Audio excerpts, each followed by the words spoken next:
नहमदुहु व नुसल्ली अला रसूल करीम अम्मा बाद। पश्चिम बंगला का पीर फुरफुरा दरबार शरीफ मुजद्दिदिया जवान फिर अबू बकर सिद्दीक रहमतुल्लाह अलैहि का संगठन ऑल इंडिया मुजद्दिदिया मिशन सर्वधर्मों सम्मेलन कमेटी के सदस्यों हैं हम मोहम्मद आसिफ। इसके अलावा सर्वभारतीय जातीय कांग्रेस का भी सदस्यों हैं हम। हिंदू मुस्लिम सिख ईसाई जैन ख्रिस्टन आदिवासी दलित हम सब हैं भाई भाई। मजहब नहीं सिखाता आपस में बैर रखना। हिंद है हम, ये वतन है हमारा।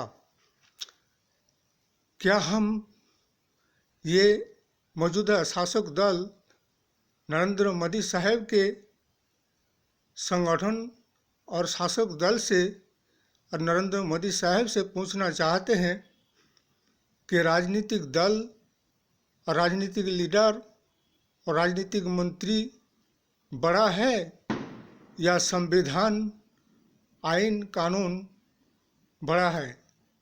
बल्कि संविधान से बढ़कर कोई नहीं होता है और संविधान के दायरे पे रहकर ही सबको देश और समाज और राष्ट्र और जनगण को लेकर चलना होता है और चलना है और चलना पड़ेगा।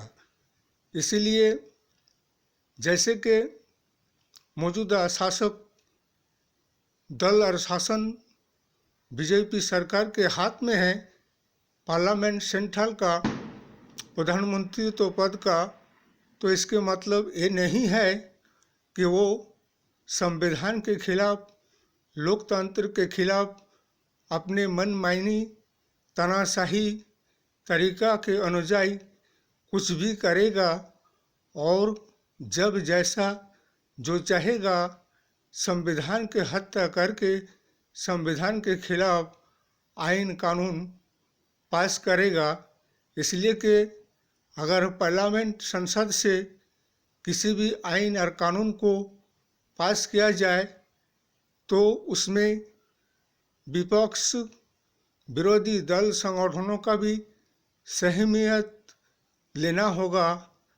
जब विपक्ष उसका समर्थन करेगा तभी उस बिल को पास कर सकता है, वरना अगर वो बिल जनगण के हक में और संविधान के खिलाफ असंवैधानिक तरीका से पास किया जाएगा तो उस बिल का समर्थन कोई नहीं करेगा। जैसे कि अभी लोकसभा व विधानसभा निर्वाचन की चुनाव आयोग की गठन की बात है, निर्वाचन कमीशन का।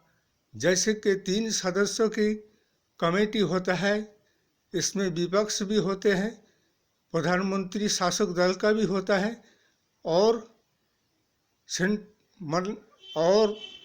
जो कि पार्लियामेंट के बिल पास करने से पहले इसमें जज मजिस्ट्रेट सुप्रीम कोर्ट के मजिस्ट्रेट भी होता है। इसलिए कि अगर वो सोचे कि 3 सदस्यों के कमेटी की ज़रूरत नहीं और हम अपने मन मानी तानाशाही से ये बिल पास कर देंगे तो वो नहीं चलने वाला है। इसलिए कि संविधान आइन और कानून के धारा और आधार के अनुसार ही सारे बिल को पास किया जा सकता है और पास किया जाएगा। इसलिए कि अगर विरोधी दल संगठन की बगैर सहमत के और अगर शासक दल ये सोचे कि हम अपने इच्छा के अनुसार चुनाव आयोग का निर्वाचन कमीशन का गठन करेंगे तो उसे कोई नहीं मानेगा। इसलिए कि वो चाहते हैं कि हम चुनाव आयोग का इस्तेमाल अपनी इच्छा के अनुसार जैसा जो चाहेंगे वैसा वो करेगा और हम अपने इच्छा के अनुसार चुनाव आयोग का गठन करेंगे। लेकिन ऐसा नहीं होगा, बल्कि सबके सहमत से विपक्ष के भी और सुप्रीम कोर्ट के मैजिस्ट्रेट जज डीवाई चंद्रचूड़ को भी इस कमेटी में लेना होगा। उसके बाद ही चुनाव आयोग का गठन किया जाएगा सबके सहमत के साथ।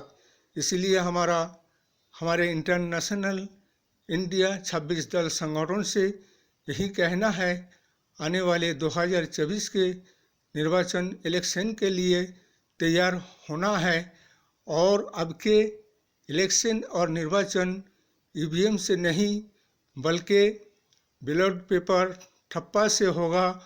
और सारे विरोधी दल संगठन इंटरनेशनल इंडिया को 26 दल संगठन को हमारे इस ईवीएम की बाइकाट करना है और ठप्पा और बैलेट पेपर से इलेक्शन और निर्वाचन करना है।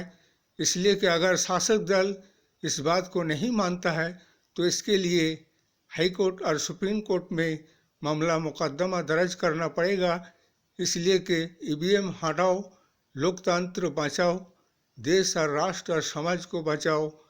इसलिए कि ईवीएम से धांधली और गड़बड़ी होता है और ईवीएम पर वोट अब नहीं किया जाएगा। इसलिए सबको ईवीएम के खिलाफ आंदोलन करनी चाहिए और ईवीएम मुक्त इलेक्शन और निर्वाचन होना है और बैलेट पेपर ठप्पा से निर्वाचन कराना है। इस वीडियो को ज़्यादा से ज़्यादा लाइक दीजिएगा, शेयर कीजिएगा, सब्सक्राइब दीजिएगा। जय हिंद, जय भारत, मोहम्मद।